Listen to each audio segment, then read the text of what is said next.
It's always a pleasure to be able to speak with you, Graham. I know how busy you are, and we very much appreciate you taking some time off talking with us today. So, welcome back, Graham. Thank you. It's a delight to be back with you. Excellent. Now, I have a lot of things I want to talk with you about here today during our two segments, but why don't we begin to talk about your latest, a historical novel? It's called War Goddess. So, it's a bit different from Entangled that we talked about, last time you were with us, Graham. But Yeah. tell us a little bit what is at the heart of this most recent story in terms of the Spanish conquest of Mexico. Yes. Well, War God is my second novel. I think it's fair to say that I'm by far best known as a writer of nonfiction, but I felt a strong calling to exercise such narrative gifts as I have in other directions in recent years. It hasn't meant that I've given up writing nonfiction. Quite the contrary. I have a big sequel to my best known book, Fingerprints of the Gods, that I'm going to be delivering to the publishers at the end of 2014 Hmm. for publication in 2015. But I've been going down this parallel track of writing novels. And the reason for that is partly because I don't just want to keep on doing the same thing. I want to keep myself fresh as a writer, and I want to explore other creative avenues. But also because in fictional stories, it is possible to explore extraordinary ideas without all the architecture of footnotes and defensive argument that you need to go into in nonfiction.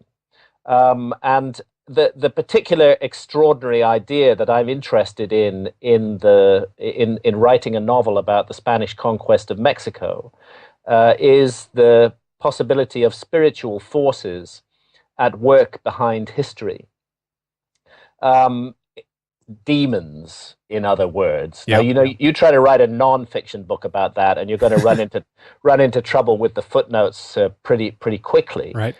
Part of the justification for doing it is that both the Spanish and the Aztecs in the 16th century were people who deeply believed in the supernatural.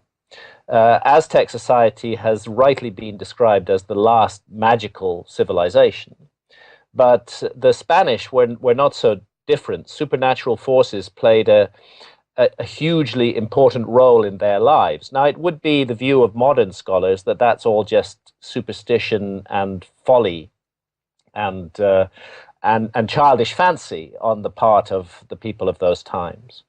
But I think we have to consider that the nature of reality may be much more complicated than materialist scientists of the 21st century believe. After all, our science, although it's incredibly clever and very, very effective in the realm of technology, our science is a relatively recent invention of the human creature, Yeah. and it sometimes becomes over arrogant and domineering and convinced that its worldview is the only worldview. And one thing that my experiences in the last decade have taught me is that reality is incredibly mysterious and complicated. I really believe that. I think it's a great mystery to be alive at all, to live in a human body, to go through this life, to have the experiences that we have, to make daily choices between dark and light, between good and evil, sometimes at a small scale, sometimes at a very large scale. And I'm open to the possibility that we are immersed in an unseen realm which influences us in many ways that we may not be aware of. And my last nonfiction book, which was called Supernatural, and looked into shamanism and altered states of consciousness. In researching that book, as I think we've discussed before, I had the experience, and I've continued to have the experience of drinking ayahuasca, Mm. the vine of souls, the vine of the dead that is used by shamanistic cultures in the Amazon jungle and has been used for thousands of years.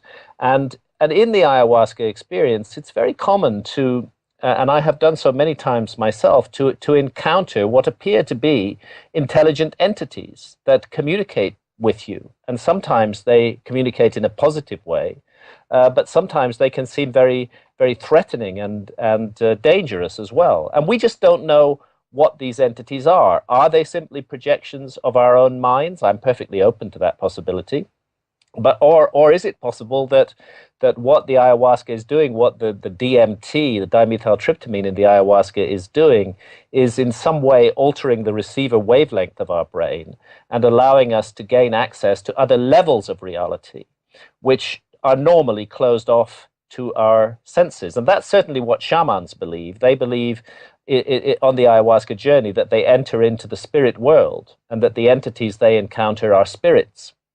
And some of them are benign and some of them are malignant. And so this is what I wanted to explore when I wrote War God, the subtitle of which is the Knights of the Witch, and which is about the Spanish conquest of Mexico, because it's a fact of history that Moctezuma, the Aztec emperor of that time, like his predecessors, was in daily contact with the entity who he believed was their war god, whose name was Huitzilopochtli, which means in shorthand hummingbird at the left hand of the sun. Yeah. And Moctezuma had his encounters with hummingbird after consuming psilocybin mushrooms. The psilocybin mushrooms were called teonanactil in Aztec culture, and that means the flesh of the gods. And they were used to bring about a trance state with which contacts with the spirit world became possible. And I think it's well known, and probably many of your listeners who are familiar with my work know this, that I'm a big supporter of psychedelics used responsibly.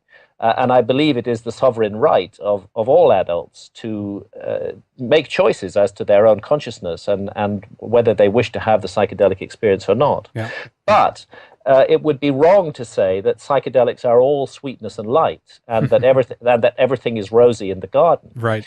because psychedelics have been used by some cultures, and the Aztecs were one of them, for truly demonic behavior and contacts, and perhaps it's the state of mind that you bring to the psychedelic experience which influences the entities that you invite in. But it's very clear in the case of Moctezuma that his encounters with this demonic entity, the war god hummingbird, led him to carry out the most horrific acts of evil and violence. He was not the first of the Aztec emperors to do this. There had been many before. But what they did was they preyed on neighboring people. They were a huge militaristic power, the Aztecs. By the way, we should properly call the Aztecs the Mexica. That's their correct name. But I'm going to continue to use the word Aztec because that is the one that's most often used in general parlance today. In the book, I do refer to them as the Mexica, from which we get the name Mexico, by the way. Right. The Aztecs were a militaristic power. They were newcomers on the scene. They had arrived as a wandering tribe in the Valley of Mexico in the early 1300s. Initially, they were despised, very poor, without resources, had to work as servants for the other tribes who lived in that area. But they had this powerful will and this kind of seething, burning hatred and envy of others, and they raised themselves up by military force. They one by one began to dominate all of their neighbors until within 50 or 60 years of their arrival in the Valley of Mexico, they were the rulers of the Valley of Mexico. And then began the Aztec Empire. And it grew and grew, and they made neighboring peoples their vassals who paid tribute to them, and that tribute involved handing over young men and women to be sacrificed on the altar of Huitzilopochtli, to be marched up the pyramid and to have their hearts cut out in this ghastly ritual of serial killing, which Aztec society celebrated and relished. Yeah. And this went on for the next 200 years. And when we come to 1519, the year that the Spanish turn up on the coast of Mexico, the Aztec Empire is in absolute control of almost the whole of Mexico. They have not extended their power into the realms of the Maya very far.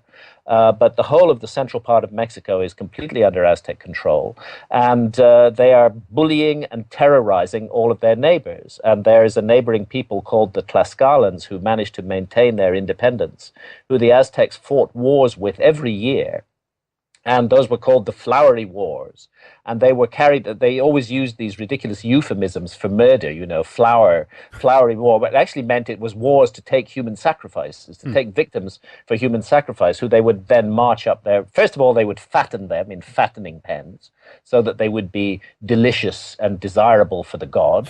And then they would march them up the pyramid, cut out their hearts, throw the hearts on a brazier, and then slice off the arms and legs and head of the poor victim. The head was spitted on a skull rack along with hundreds of other such heads.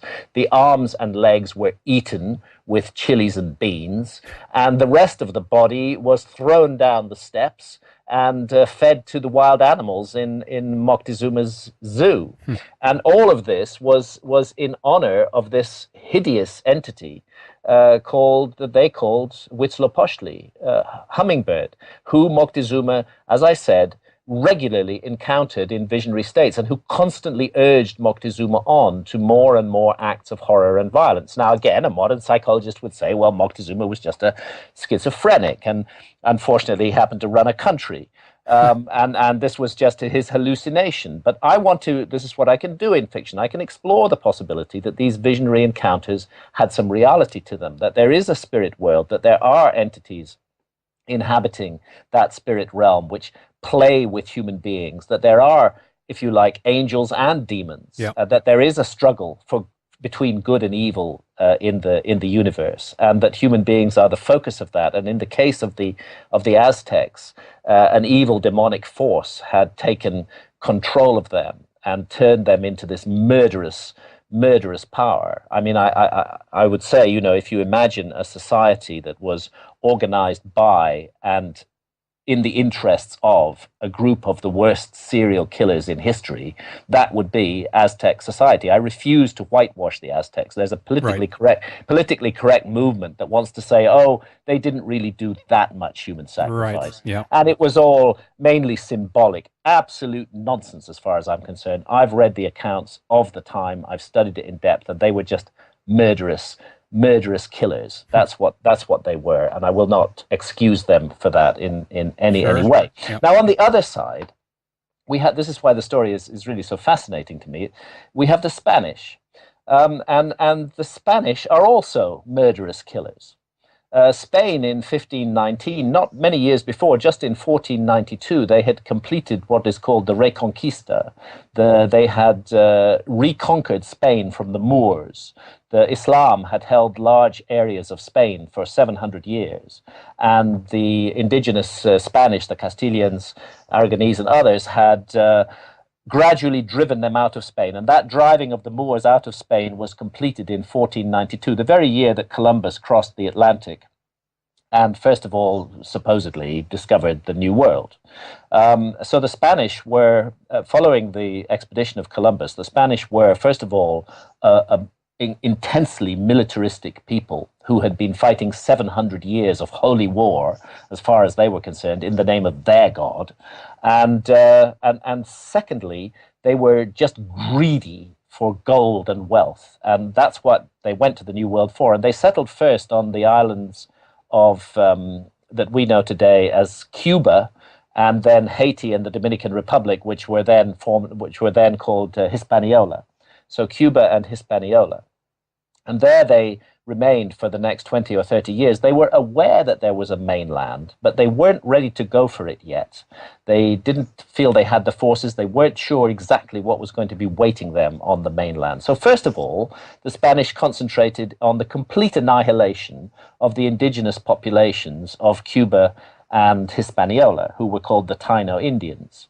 And a genocide was carried out on those islands, a really grotesque genocide, horrible murders, a complete wiping out of the indigenous population and their replacement by the Spanish. The Spanish used dogs as a weapon of war, and they would feed the Taino Indians to their dogs. They would also cut off the arms and legs of captives just to see whether their Toledo steel blades were up to it or not. Sometimes they would even dress captives up in armor and spit them on a Toledo steel blade to see if the blade could pierce armor. It was kind of experiment. They had absolutely no human compassion for the indigenous inhabitants at all. They were, really, really very brutal, hard-hearted people. And they had no concept that it was actually wrong to take somebody else's country. From their point of view, if you had the power, if you had the might, that's what you did. So they took Cuba and Hispaniola, and then from about 1517 onwards, they started sending out very small expeditions towards the mainland, just 2 or 3 ships.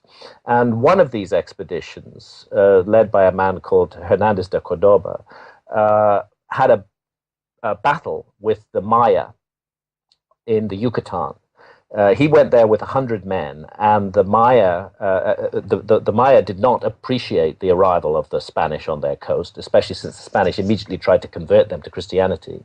And there was a battle, and Hernandez de Cordoba was badly defeated, and 70 of his men were killed, and they barely had enough men to sail the 2 or 3 ships that they had back to Cuba. And then the next expedition to be organized, cutting a long story a little bit short, was the expedition of Hernan Cortes, the famous conquistador Hernando Cortes, the expedition that sailed in 1519 to the coast of Mexico. And Cortes is a fascinating character. And one of the things I quickly discovered about him, which was how I was able to put these pieces together, was that he also, like Moctezuma, had visionary encounters. The visionary encounters of Cortes took place in dreams, and they were with an entity that he believed was Saint Peter, his patron saint, who Cortes nearly died in his childhood, and his nurse made an appeal to Saint Peter, and Cortes was miraculously saved. And ever since then, he felt that Saint Peter had a special relationship with him. So he had these dreams of Saint Peter, which I describe in the novel, and in these dreams, St. Peter urges him on to the conquest and to acts of horrendous violence. So to give away a little bit of the plot, what I'm suggesting in War God is that the exact same demon who appears to Moctezuma in the disguise of Hummingbird, the war god of the Aztecs, takes another disguise and appears as St. Peter to Cortes and plays these 2 men like puppets to do what demons have always done throughout human history, which is to multiply and magnify human misery. And that undoubtedly is what happened with the Spanish conquest of Mexico. Their population of Mexico was 30 million people in 1519. Just 50 years after the Spanish conquest, that population had fallen to 1 million people. Down to 1, yeah. It was a genocide of 29 million. A lot of it caused by introduced diseases, but a lot of it caused by plain murder as well. And this was an event, the Spanish conquest of Mexico. We don't think about it enough today. It shaped the world in which we live. All of the ills and errors of the modern world, in their own way, descend from the events of the Spanish conquest of Mexico. So if demonic intervention was involved, it wasn't just confined to that time. It multiplies out down the range of time into the modern world, and infects and continues to infect the world today, because just 20 years after the Spanish conquest of Mexico, less than 20 years, Pizarro went off following exactly the same model and conquered Peru. The entire genocide of the Native American population of North America followed from that model. The whole of the colonial era, slavery, everything, the shape of the world took shape following the events of the Spanish conquest of Mexico. How different it could have been if those 2 cultures had met each other with respect, sought to learn from one another instead of to enter into mutual slaughter. And better still, if Moctezuma and the Aztecs had been a different people, if they had behaved towards their neighbors with love and with friendship, rather than terrorizing them, Cortes would never have been able to pull off the conquest. The only reason he was able to pull off the conquest was because Moctezuma's neighbors hated him so much that quite soon, within a few months, Cortes had managed to get himself about 100,000 local auxiliaries who were fighting for him to overthrow the Aztecs. And Right. so I believe a great responsibility rested on the shoulders of Moctezuma, and he failed that responsibility. And the whole modern world took shape as a result of his failure. So it's a fascinating episode to inquire into, and I thought, the way to deal with this is to write it as a novel and get inside the heads of those characters and explore these demons and what they are. And indeed, the demon is a central character in the novel. Well, there are many nuances here and historical clues, just as you say, that the background here is historic, and to fill in the gaps, you've created, a few characters to get the reader closer to the story, closer to the history as well.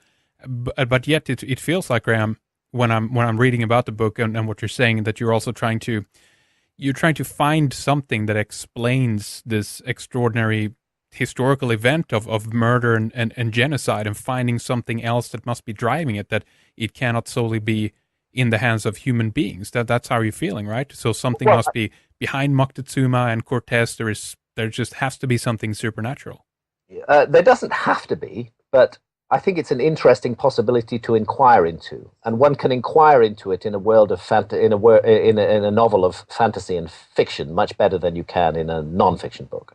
This is one of the reasons for writing this as a novel. You can really bring this possibility. I insist, it's only a possibility. I'm not saying it's Sure. a fact, to life, that we are immersed in this invisible realm that influences us whether we like it or not. That's what all shamans everywhere believe anyway, and they believe it's very important to deal proactively with the spirit world and not to be the victim of the spirit world. So my suggestion is, yes, reality is much more complicated than we imagine, and that our five senses are not enough, and that in altered states of consciousness, we gain direct conscious access to other realms and levels of existence, and those realms and levels have an influence upon us. Now, back of all of this is, I suppose, Gnosticism, this ancient system of ideas that perhaps was at the origin of Christianity, but was very quickly victimized and persecuted by mainstream Christianity. The Gnostic dualistic notion of the nature of reality, that there is good and there is evil, that there is the realm of matter, and the denser the matter is, the more evil it becomes, and that there is the realm of spirit. In the Gnostic point of view, the entity that we've been taught to believe is God, the entity called Jehovah, or Yahweh, or Allah, if you're a Muslim, from the Gnostic point of view, this entity is in fact a demon. Yeah. He's not a god. He's an imposter. He's a sort of low-level handicrafts kind of guy who has created the earth as his particular fiefdom and created human beings upon it so that they will worship and adore him. And that the spiritual realm took pity on humanity and inserted within us a divine spark. And the purpose of Gnosticism is to allow that, through direct revelation, is to allow that divine spark to grow and get to the point where spirit can be liberated from matter again.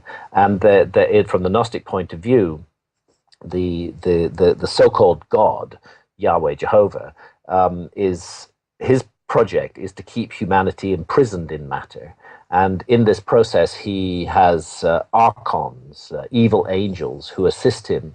Often they go around disguised as human beings, who assist him in every way in keeping mankind suppressed so that we never realize the true spiritual light within ourselves. And so a great struggle goes on in the universe between the forces of light and the forces of darkness. And it's that struggle, that hypothesis, I'm not insisting that it's a fact, that hypothesis that I'm taking as the central imaginary device of my novel, and that I am using to account for the events that occur. And the events were quite extraordinary. I mean, at one level, War God is an adventure story. I think the first responsibility of a novelist is not to bore his readers. You have to, his or her readers, you have to.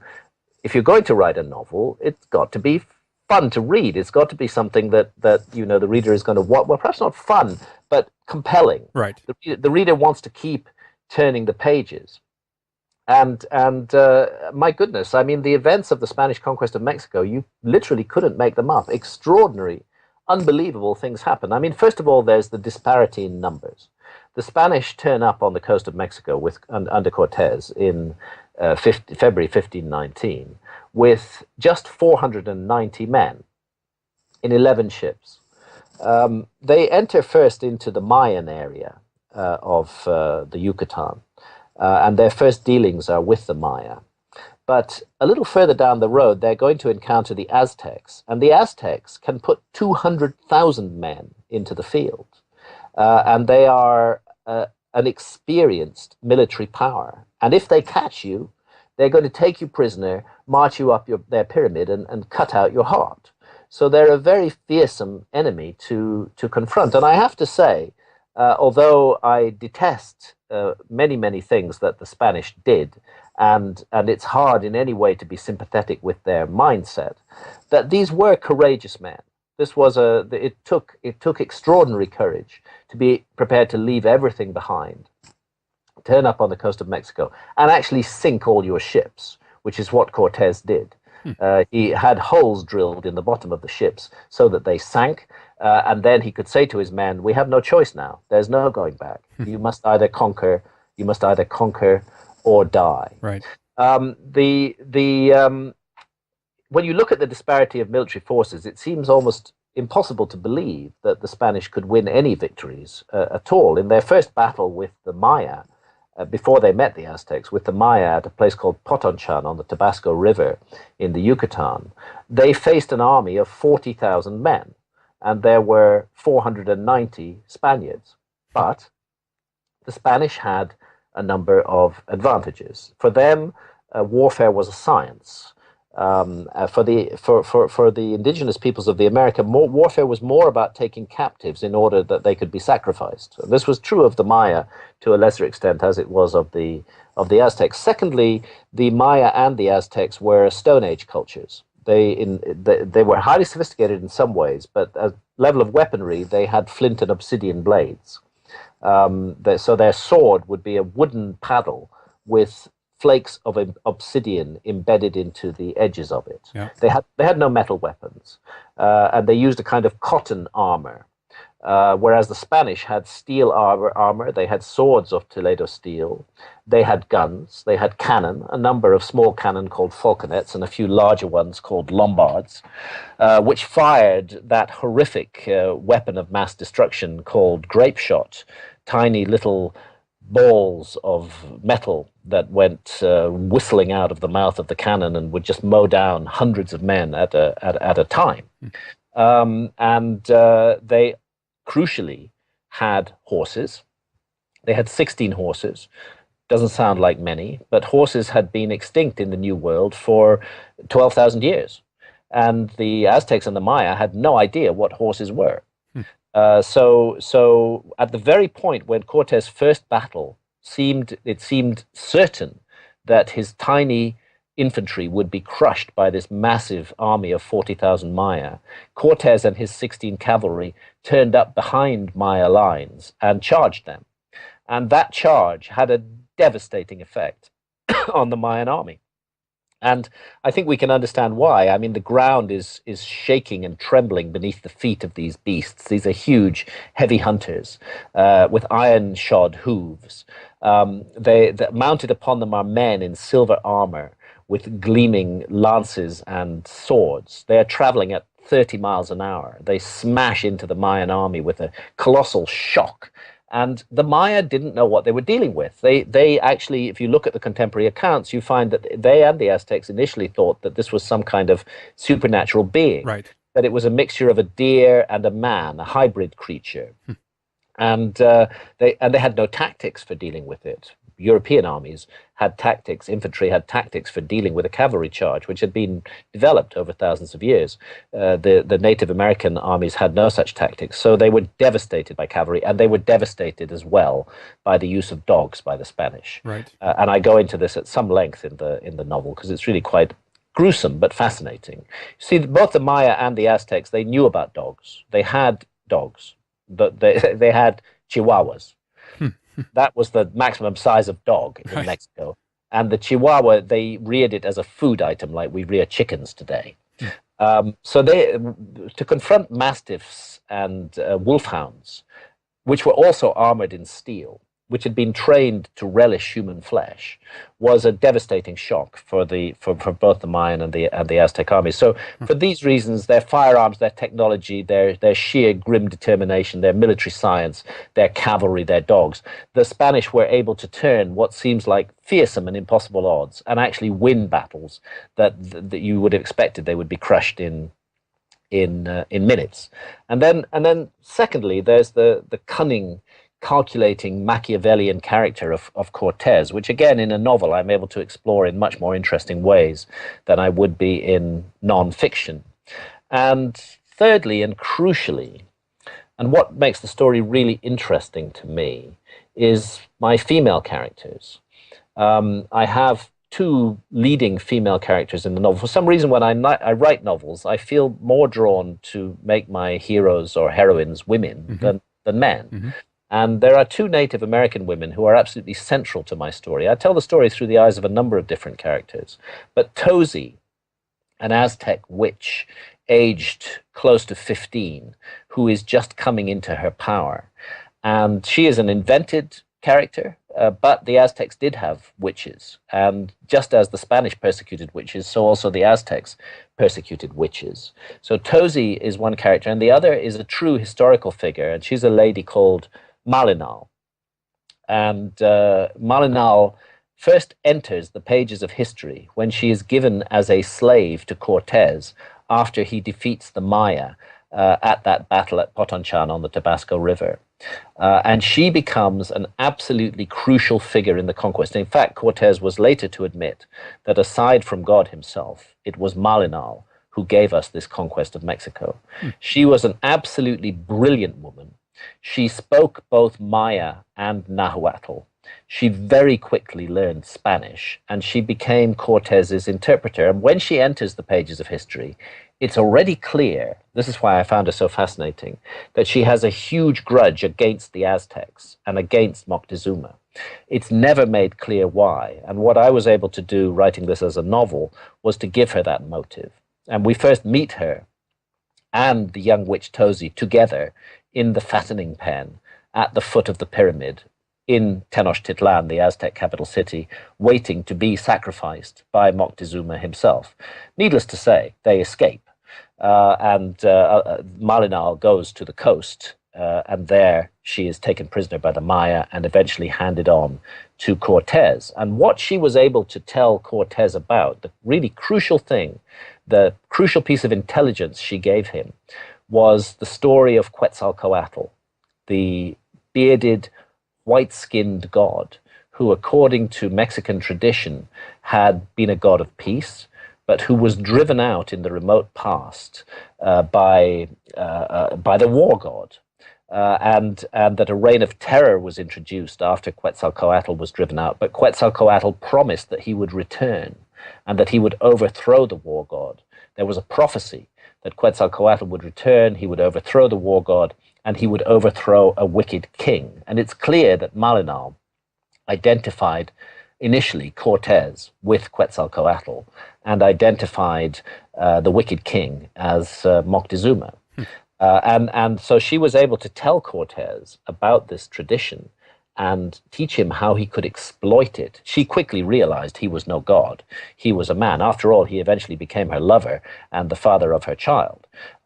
She quickly realized he was a man, but she taught him to exploit this myth, to play on Moctezuma's superstition, and in that way, psychologically, from very early stage, to dominate him. So there's just a fascinating sort of range of issues and problems to be explored here, and amazing characters, you know, who would just be impossible to make up. Like Malinal today in Mexico is a hate figure. Modern Mexicans detest Malinal. If you want to insult somebody in Mexico, you want to call somebody a traitor in Mexico, you call them a Malinchist. That remembers Malinal as the traitor who handed Mexico over to the Spanish. But I hope my novel's gone some way to rehabilitate her. I think she was an amazing woman. She was incredibly brave. We find her in the heart of the worst battles that the Spanish ever fought, always by Cortez's side. other soldiers, other Spanish soldiers who knew her, comment on her outstanding beauty and on her courage.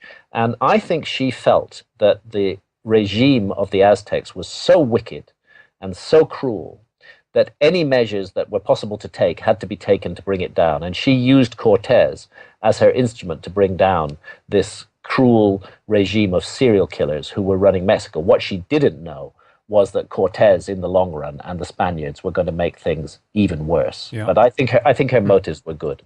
Well, it seems almost, well, it's too perfect how things line up for all this to take place. And you know, the cream on top here is the prophecy of Quetzalcoatl, specifically in even that he arrives on the same year, 1519, and was it one reed, I think was called in the, you know? Exactly, the year one read. I mean, this is the most extraordinary thing. I think many people are familiar with the Chinese calendar, and we know that in the Chinese calendar there are 12 named years.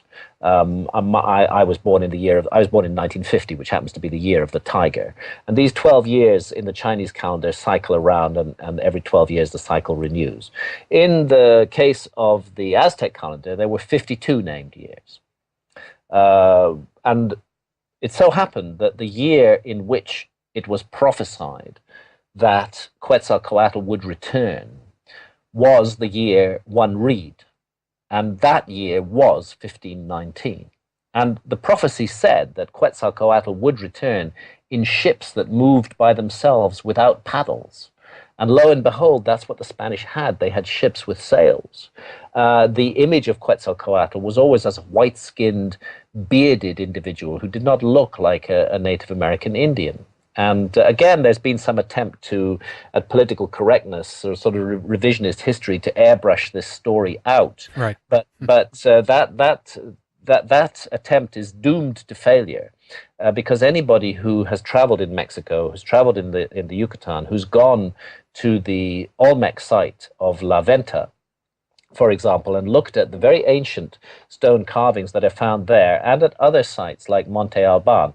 Well, there are images of people with African features at La Venta, but there are also images of people with distinctly Caucasian features, unmistakably Caucasian features, with large, fulsome beards, which you do not get in the indigenous peoples of Mexico. Yeah. And that's also true of the site of Monte Alban. So there quite apart from the myths and traditions, there's physical evidence that at some remote period there were people in the Americas who did not look like Native American Indians, who did look like Caucasians. And Cortés was able to play upon that and to come into Mexico with this aura of a god around him. And he had these fearsome weapons. The gods were supposed to have a thing called fire serpents, which exploded and dismembered men at a distance. And that's exactly what the guns and cannon of the Spanish did. So in every way, he fitted the bill, and he was able to psychologically dominate Moctezuma and to play upon his fears, even though there were some amongst the Aztecs who were not so foolish and who did understand that the Spanish were a bunch of brigands and pirates who were purely there to steal from them, and who did urge Moctezuma to fight against Cortés from the very beginning. Initially, Moctezuma was very weak in his relationship with Cortés, and he actually invited, when Cortés finally got to Mexico City. You know, Mexico City in those, anybody who's been to Mexico City today could not imagine that gigantic urban sprawl was once a huge lake. But actually it was. There was a wonderful lake there, which was called Lake Texcoco. And in the heart of that lake was an island, and Tenochtitlan, the Aztec capital, was built on that island. Later, after the conquest, the Spanish drained the lake, but the island still stands at the heart of what is now modern Mexico City. In those days, it was approached by causeways 6 miles long, and Cortés got to the edge of the causeways, and Moctezuma came out to meet him, and astonishingly, he was so overwhelmed and so dominated by Cortés that he invited Cortés into Mexico City, bring his Spaniards in, and bring in about 1,000 of his local auxiliaries as well, and gave them a palace at the foot of the Great Pyramid of Tenochtitlan. This happened in November 1519. Now, it's clear that Moctezuma's lieutenants were urging him at that point to massacre the Spanish. that they could easily be cut off inside Mexico City. All you needed to do was break the bridges on the causeways, and retreat from the city would be extremely difficult. But Cortés forestalled this by taking Moctezuma hostage in his own palace 4 days after he arrived in Mexico City. I mean, you've got to admire the sheer balls of this man. He was really just an unbelievable chancer. And he, again and again, he kept on pulling things off. Of course, I could talk for hours about this. The story goes on endlessly. Eventually, the Spanish were driven out of Mexico City. They licked their wounds. They came back. And the final conflagration did not occur until 1521, when Mexico City at last fell to the Spanish forces in the most horrific massacre that it's possible to imagine. Really terrible, terrible events. And these were dark and terrible times. And what redeems the story for me, and what I make a big point of in the novel, is the fundamental decency, courage, and goodness of quite a number of the characters who are caught up in this event, and that their capacity for love in troubled times, and to reach out to one another and help one another, and show the light in the human spirit, even in the midst of darkness. Well, very good. I mean, I have so much more I want to ask you about when it comes to the background of this story, and tying into some other things, and maybe even some of your own experiences here. But why don't we take a little break here between the segments? This is a pretty good place to take a pause. So, Graham, please give us the website for people who want to pick up a copy of your latest historical novel and everything else that you have available. Yeah, it's war-god.com, www.war-god.com. It's also all on my website, grahamhancock.com, and the book is available in the US now as a very low-cost Kindle edition, and you don't have to have a Kindle. You can download the free Kindle app. It's available for $2.99 at the moment. It may go up a little bit, but we're determined to keep the price lower than the price of a cup of coffee in the US, and it's available as a paperback in the US from the 31st of July. It's available as a hardback in the UK, published by Hodder and Stoughton. It's going to be available in Canada on the 13th, from the 13th of August onwards, and generally around the world. If your local bookshop doesn't have it, get them to order it, or buy it from Amazon. The links are there on war-god.com. And I would appreciate the support of my readers in this. The publishing industry wants to keep me locked into the nonfiction mode. As a nonfiction author, I'm a kind of cash cow for publishers. My nonfiction books have done well, and they actually really don't want me to write novels at all. Oh, really? But I'm determined to follow this path, and I believe that I have something useful to say in novels, and hopefully write a story that people can immerse themselves in, and be drawn into, and identify with the characters, and enjoy.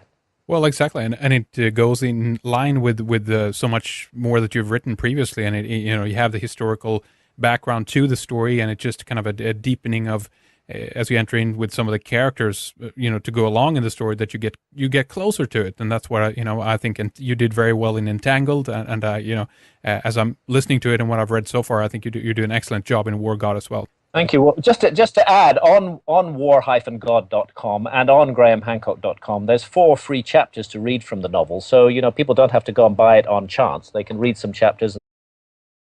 It's always a pleasure to be able to speak with you, Graham. I know how busy you are, and we very much appreciate you taking some time off talking with us today. So welcome back, Graham.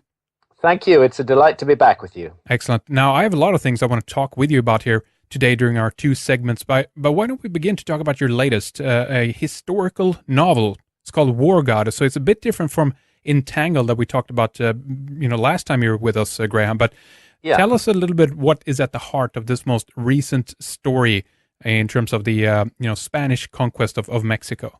Yes, well, War God is my second novel. I think it's fair to say that I'm by far best known as a writer of nonfiction. But I felt a strong calling to exercise such narrative gifts as I have in other directions in recent years. It hasn't meant that I've given up writing nonfiction. Quite the contrary. I have a big sequel to my best-known book, Fingerprints of the Gods, that I'm going to be delivering to the publishers at the end of 2000, run into trouble with the footnotes pretty quickly. Right.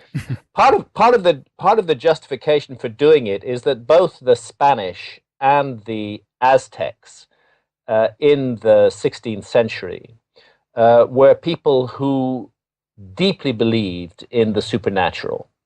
Aztec society has rightly been described as the last magical civilization, but the Spanish were not so different. Supernatural forces played a hugely important role in their lives. Now, it would be the view of modern scholars that that's all just superstition and folly and childish fancy on the part of the people of those times. But I think we have to consider that the nature of reality may be much more complicated than materialist scientists of the 21st century believe. After all, our science, although it's incredibly clever and very, very effective in the realm of technology, our science is a relatively recent invention of the human creature. Yeah. And it sometimes becomes over arrogant and domineering and convinced that its worldview is the only worldview. And one thing that my experiences in the last decade have taught me is that reality is incredibly mysterious and complicated. I really believe that. I think it's a great mystery to be alive at all, to live in a human body, to go through this life, to have the experiences that we have, to make daily choices between dark and light, between good and evil, sometimes at a small scale, sometimes at a very large scale. And I'm open to the possibility that we are immersed in an unseen realm, which influences us in many ways that we may not be aware of. And my last nonfiction book, which was called Supernatural, and looked into shamanism and altered states of consciousness. In researching that book, as I think we've discussed before, I had the experience, and I've continued to have the experience of drinking ayahuasca, the vine of souls, the vine of the dead, that is used by shamanistic cultures in the Amazon jungle and has been used for thousands of years. And in the ayahuasca experience, it's very common to, and I have done so many times myself, to encounter what appear to be intelligent entities that communicate with you. And sometimes they communicate in a positive way, but sometimes they can seem very, very threatening and dangerous as well. And we just don't know what these entities are. Are they simply projections of our own minds? I'm perfectly open to that possibility. But or is it possible that what the ayahuasca is doing, what the DMT, the dimethyltryptamine in the ayahuasca is doing, is in some way altering the receiver wavelength of our brain and allowing us to gain access to other levels of reality, which are normally closed off to our senses. And that's certainly what shamans believe. They believe on the ayahuasca journey that they enter into the spirit world and that the entities they encounter are spirits. And some of them are benign, and some of them are 14 for publication in 2015. But I've been going down this parallel track of writing novels. And the reason for that is partly because I don't just want to keep on doing the same thing. I want to keep myself fresh as a writer, and I want to explore other creative avenues.